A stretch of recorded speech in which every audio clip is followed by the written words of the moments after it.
Hello dear student, welcome. तो FA जो तुम्हारा फर्स्ट एग्ज़ाम है बैफ वाले का, राइट। तो मैं एक बात बोलना चाहता हूँ कि जो भी तुम्हारे चैप्टर्स के सम्स है मैंने पूरा सॉल्व कर दिया हो, मतलब अच्छा खासा 40-50 सम सॉल्व हो गया है और डिस्क्रिप्शन में भी तुमको मिल जाएगा। चलो जो ऑब्जेक्टिव्स डिस्कस करते हैं। पेपर का ऑब्जेक्टिव था, काफ़ी टफ था और अच्छे से सॉल्व करते हैं।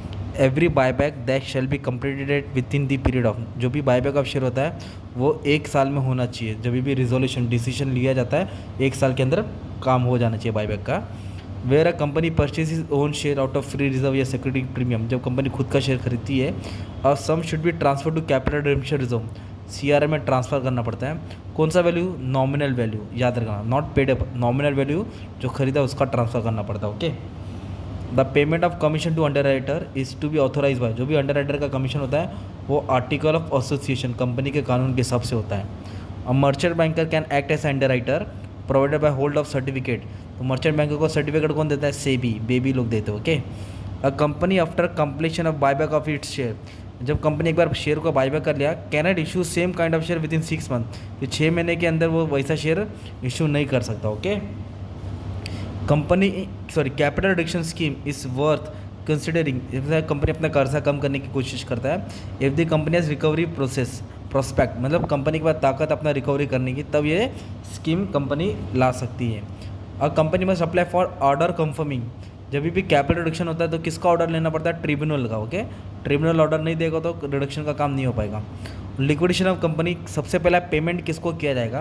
तो पहला तो लिक्विडेटर एक्सपेंस दिया जाएगा, फिर बाहर का कर्जा, फिर पहला कर्जा, फिर ओनर को दिया जाएगा। ओनर बोले तो इक्विटी शेड्यूल, ये सीक्वेंस होता है। ओके। ये शेड्यूल होता है, याद कर लो। शॉर्ट नोट्स में भी लिख सकते हैं। लिक्विडेटर एक्सपेंस पहले पे करेंगे, फिर आउटसाइडर लायबिलिटी मतलब डिबेंचर्स, फिर प्रेफरेंशियल लायबिलिटी क्रेडिटर, सिक्योर, फिर ओनर्स को। ओके। और भी क्या दिया है और अच्छे से डिस्कस करते हैं। इन्वेस्टमेंट अलाउंस रिजर्व, ये स्टैट्यूटरी रिजर्व में आता है। कहाँ आता है? स्टैट्यूटरी, ये दोनों रिजर्व में नहीं आता है। For calculating purchase consideration under section 14 accounting standard 14, तो अमाल्गमेशन का अकाउंटिंग स्टैंडर्ड 14 वो भी नाम का ब्लैंक्स आएगा।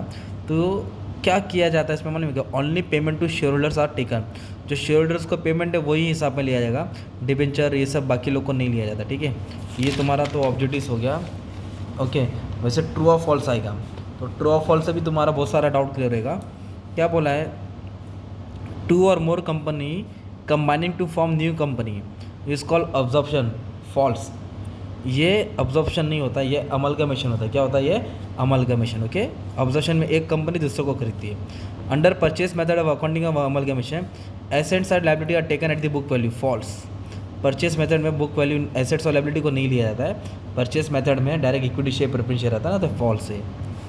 Debit balance of realisation account, जो डेबिट बैलेंस होता है realisation, is transfer to equity shareholder under amalgamation account, तो जो भी डेबिट बैलेंस होता है वो equity shareholder under amalgamation, तो ये फॉल्स है।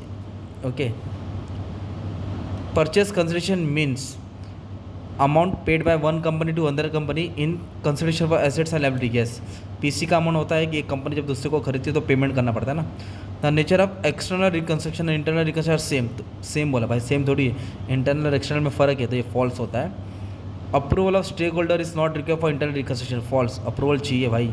Company allowed to convert is fully paid up share into stock, हाँ शेयर्स को स्टॉक में कन्वर्ट कर सकता है। True. Under writing of shares और debenture is not compulsory. False, compulsory भाई। Liquidation of company the preference share holder are paid last after payment to other stake holder. False, last किसको दिया जाता है? इक्विटी शेयर होल्डर को दिया जाता है। Post buyback debt equity ratio 1:2। False, 1:2 नहीं है, 2:1 है। अभी जो चैप्टर के तुम्हारे सम्स है ना, you can say that under writing, buyback, AS 14, amalgamation, तो अच्छा खासा मैंने सम तुम्हारे लिए सॉल्व कर दिया हो, तो डिस्क्रिप्शन में डाल दूंगा, देख लेना, पास हो जाएंगे अच्छे से। Okay, thank you.